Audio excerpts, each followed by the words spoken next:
الحمدللہ وکفی وسلام علی عباده الذین اصطفی۔ حدیث نبوی۔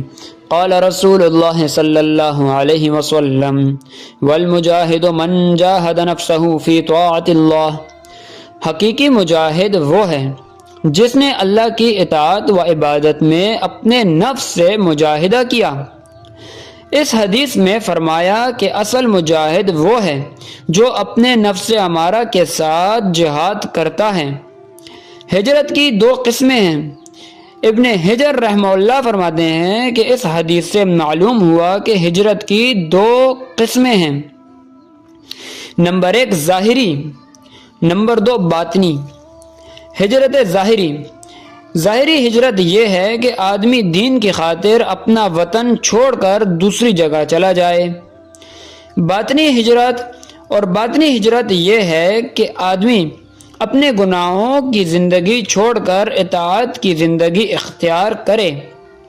محدثین رحمہ اللہ فرماتے ہیں کہ آپ علیہ الصلوۃ والسلام نے یہ ارشاد اس وقت فرمایا جب صحابہ کرام رضی اللہ تعالی عنہم ظاہری ہجرت کر رہے تھے۔ بعض علماء فرماتے ہیں کہ اس حدیث میں تسلی ہے ان صحابہ کرام رضی اللہ تعالی عنہم کے لیے جو عذر کی وجہ سے ظاہری ہجرت نہیں کر سکتے تھے۔ ان کو کہا جا رہا ہے کہ اصل ہجرت گناہوں کو چھوڑ کر اطاعت کی طرف آنا ہے۔ تم اس کو کر کے ثواب حاصل کر سکتے ہو۔ حدیث کا مطلب یہ ہوا کہ ہمیں چاہیے کہ وقت آنے پر ظاہری ہجرت کرنا بہت ضروری ہے، اور ویسے نارملی زندگی کے اندر روزمرہ کے معاملات میں یہ جو باطنی ہجرت ہے گناہوں سے بچنے کا معاملہ کرنا چاہیے۔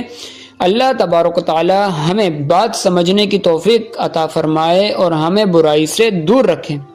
وآخر الدعوانا ان الحمد للہ رب العالمین۔